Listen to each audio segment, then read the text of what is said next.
비 온 뒤에 맑게 갯날을 맞이하고 있습니다. 화창한 날이 지속되고 있는데 우리의 마음도 그러하기를 간절히 원해 봅니다.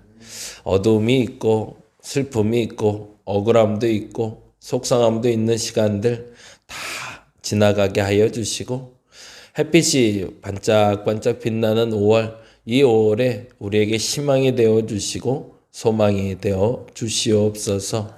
남녀노소 불문하고 주를 믿는 자들이 주 앞에서 그 빛을 보게 하여 주시고 그 빛난 영광을 누리는 저들 되게 하여 주시옵소서. 오늘도 감사합니다. 고마우신 예수님 이름으로 기도드립니다. 아멘, 아멘. 사사기 말씀 보고 있는데요. 13장 1절에서 7절까지 같이 봅니다. 오늘은 13장에서 16장까지 삼손 이야기 읽으시면 되는 날이고요. 13장에서 16장까지 중에 오늘 13장 1절에서 7절 말씀 같이 한 목소리 읽겠습니다. 이스라엘 자손이 다시 여호와의 목전에 악을 행하였으므로 여호와께서 그들을 40년 동안 블레셋 사람의 손에 넘겨 주시니라. 소라 땅 단지파 중에 가족 중에 마노아라 이름하는 자가 있더라. 그의 아내가 임신하지 못하므로 출산하지 못하더니 여호와의 사자가 그 여인에게 나타나서 그에게 이르시되 보라, 내가 본래 임신하지 못하므로 출산하지 못하였으나 이제 임신하여 아들을 낳으리니 그러므로 너는 삼가 포도주와 독주를 마시지 말며 어떤 부정한 것도 먹지 말지니라. 보라, 내가 임신하여 아들을 낳으리니 그의 머리 위에 삭도를 대지 말라. 이 아이는 태에서부터 나옴으로부터 하나님께 바쳐진 나세린이 됨이라. 그가 블레셋 사람의 손에서 이스라엘을 구원하기 시작하리라 하시니 이에 그 여인이 가서 그의 남편에게 말하여 이르되 하나님의 사람이 내게 오셨는데 그의 모습이 하나님의 사자의 용모 같아서 심히 두려움으로 어디서부터 왔는지를 내가 묻지 못하였고 그도 자기 이름을 내게 이르지 아니하였으며 그가 내게 이르기를 보라, 내가 임신하여 아들을 낳으리니 이제 포도주와 독주를 마시지 말며 어떤 부정한 것도 먹지 말라. 이 아이는 태에서부터 그가 죽는 날까지 하나님께 바쳐진 나세린이 됨이라 하더이다 하니라. 아멘. 오늘 삼손 얘기 통해서 우리가 어떤 사람인지 그리고 어떻게 살아야 되는지에 대해서 다시 한번 점검해 봅니다. 사사시대를 돌이켜보면 뛰어난 사람, 대단한 사람을 하나님이 택하는 것이 아니라 하나님이 택했기 때문에 뛰어나지고 대단한 사람이 되더라 라는 얘기를 반복하고 있고요. 그런데 결국에는 사람이 택한 것으로 착각하고 스스로 대단한 척, 하는 척 하다가 결국에 문제가 되는 과정들을 우리는 지켜보고 있습니다. 그중에 오늘 삼손이라는 사람이 하나의 생애를 통해서 전체를 얘기해 주는데요. 그 시작점은 다음과 같습니다. 13장 5절 말씀 같이 읽어볼까요? 13장 5절 같이 읽겠습니다. 보라, 내가 임신하여 아들을 낳으리니 그의 머리 위에 삭도를 대지 말라. 이 아이는 태에서 나옴으로부터 하나님께 바쳐진 나세린이 됨이라. 그가 블레셋 사람의 손에서 이스라엘을 구원하기 시작하리라 하시니 거기다가 줄쳐넣죠. 태에서부터 나옴으로부터, 태에서 나옴으로부터. 우리 또한 삼손처럼 태에서부터 하나님께 택함받은 사람임을 여러분이 인정할 수 있기를 간절히 바랍니다. 하나님은 삼손에게 나타나셔서 삼손의 부모에게 나타나셔서 삼손의 부모를 통해서 약속을 하십니다. 뭐냐면 아이는 너희들이 낳는 게 아니라 내가 주는 거야 라는 거죠. 너희들의 시작은 너희들이 시작하는 것처럼 보이지만 사실은 내가 시작하는 거야. 사사시대가 어지러워지고 어그러졌을 때 하나님의 택한 방법이고 하나님이 알려주시는 방법이었습니다. 모든 사람의 생은 하나님이 시작하시고 하나님이 준비하십니다. 그것을 믿을 수 있는 저와 여러분 되었으면 좋겠습니다. 그 어떤 생도 하나님이 택하지 않아 이 땅에 태어난 사람 없고 하나님이 택해서 이 땅에 보내졌고 그래서 우리는 하나님이 구별하신 방식에 따라 살아가는 것이 맞습니다. 근데 문제는 하나님이 택해서 보내졌음에도 불구하고 우리가 그렇게 살지 않으니 문제인 거죠. 만일에 하나님이 택한 대로 우리가 살기만 하면 어떤 일을 한대요? 오늘 본문에 보니 5절에 뭐라고 되어 있죠? 마지막에 블레셋 사람의 손에서 이스라엘을 구원하기 시작하리라고 되어 있습니다. 구원하리라가 아니라 구원하기 시작하리라라고 되어 있어요. 뭔 얘기일까요? 하나님이 택한 대로 살기만 하면 그 구원이 시작될 거라는 거죠. 근데 하나님이 택한 대로 살지 않으니 그 구원이 시작되지 않는 거죠. 이 부분에 대해서 저와 여러분의 마음속에 분명해지시기 바랍니다. 내가 하나님의 택함 받아 이 땅에 태어난 존재임을 여러분이 먼저 인정하시기 바랍니다. 그래서 구별돼서 살아가야 되는 겁니다. 그래서 하나님 뜻대로 살아야 되는 겁니다. 그렇게 하나님 뜻대로 살면 하나님은 그 구원을 시작하실 겁니다. 근데 만일에 내가 그 뜻대로 살지 않으면 다음과 같이 되겠죠. 14장 4절 말씀을 한번 보죠. 14장 4절에 보니 다음과 같은 이야기가 나옵니다. 같이 읽어볼까요? 그때에 블레셋 사람이 이스라엘을 다스린 까닭에 삼손이 틈을 타서 블레셋 사람을 치려 함이었으나 그의 부모는 이 일이 여호와께로부터 나온 것인 줄을 알지 못하였더라. 거기다 줄쳐서 여호와께로부터 나온 것. 그러면 우리는 늘 생각합니다. 나의 계획 속에서 내가 살아가는 것인지 하나님의 계획 속에서 내가 살아가는 것인지. 근데 안타깝지만 우리는 하나님의 계획 속에서 온전하게 살지 못하더라는 거죠.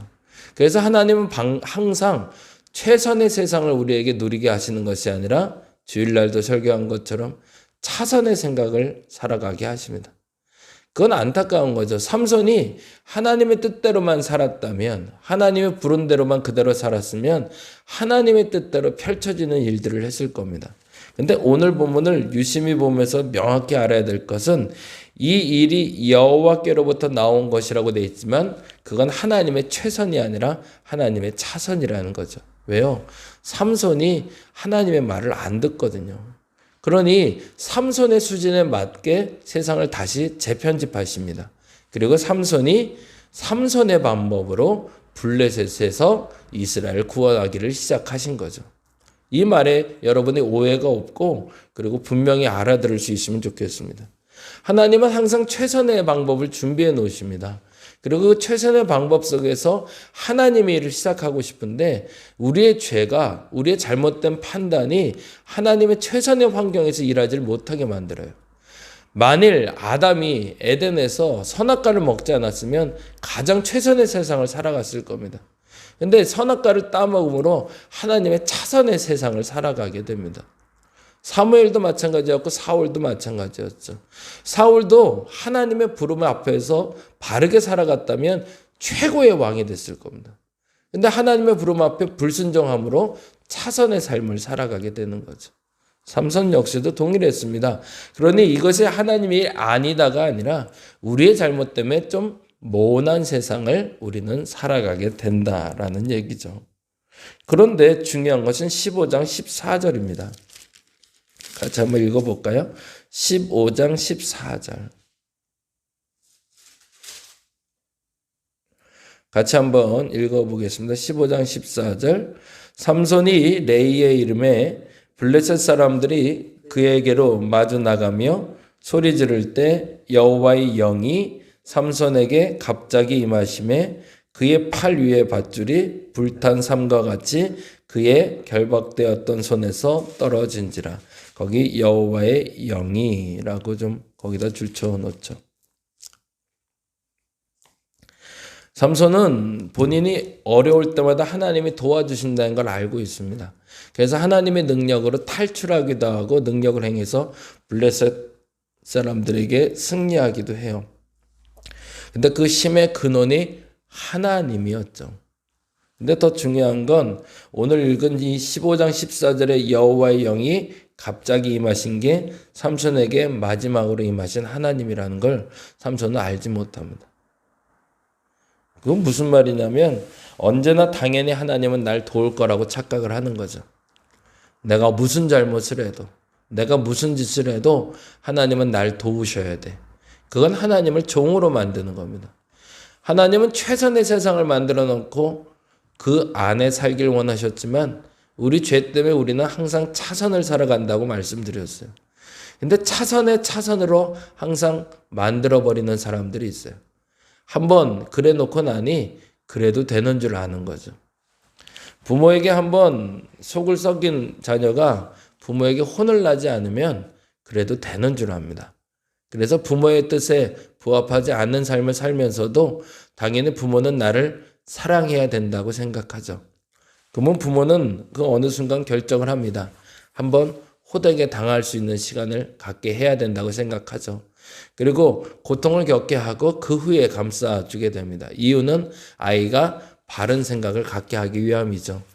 마찬가지였습니다. 삼손에게도 차선을 계속 제공해 줍니다. 근데 안타깝지만 삼손이 못 알아듣습니다.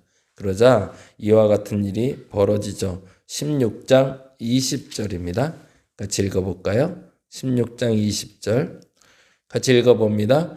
드릴라가 이르되 삼손이여 블레셋 사람이 당신에게 들이닥쳤느니라 하니 삼손이 잠을 깨며 이르기를 내가 뭐래요? 전과 같이. 이 전과 같이 뭘까요? 나 어려울 때마다 하나님 도와주셨으니까 지금도 도와줄 거야. 착각이라는 걸 알려줍니다. 나가서 몸을 떨치리라 하였으나 뭐라고 돼 있죠? 여호와께서 이미 자기를 떠나신 줄을 깨닫지 못하더라. 안타깝지만 그게 마지막 삼손의 모습으로 가고 있습니다. 저와 여러분에게 당연히 하나님이 도와줄 거라는 착각 버릴 수 있는 마음이 오늘 한날이시기를 간절히 바랍니다. 하나님은 우리에게 인생을 허락하시고 가장 최선의 삶을 살게 만들어 주셨습니다. 모든 사람이 다 어렵게 살라고 하나님 말씀하신 적 없고요. 모든 사람이 다 부유하게 살라고 말하신 적 없습니다. 모든 사람에게 맞는 옷을 입혀주시고 그 삶을 살라 하십니다. 근데 대부분의 사람들은 최선의 삶을 살지 못합니다.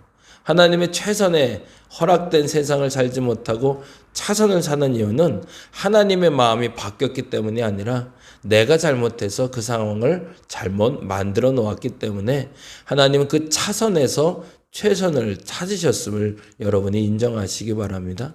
그런데 그것이 반복될수록 안타깝지만 나는 더 나락으로 가고 더 이상 누릴 것이 없는 삼손과 같은 상황이 될 수도 있음을 자각해서 더 이상 하나님의 차선을 만들지 말고 지금이라도 하나님의 만들어놓은 차선이라 할지라도 이 최선을 우리가 누리고 살아갈 수 있는 저와 여러분 되시기를 간절히 바랍니다.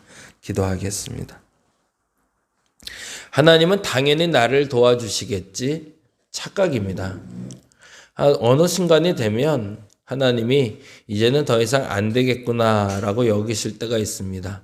그때는 혼쭐 나는 겁니다. 그때는 큰일 나는 겁니다. 이래도 되겠지, 적당히 해도 되겠지, 이 정도면 되겠지라고 생각할 때 내 영혼이 깨어나게 하여 주옵소서. 적당히 해도 사고도 안 나고 적당히 해도 하나님이 지켜주는 것 같고 적당히 해도 하나님의 능력이 있는 것 같고 세상에 그런 세상은 없습니다.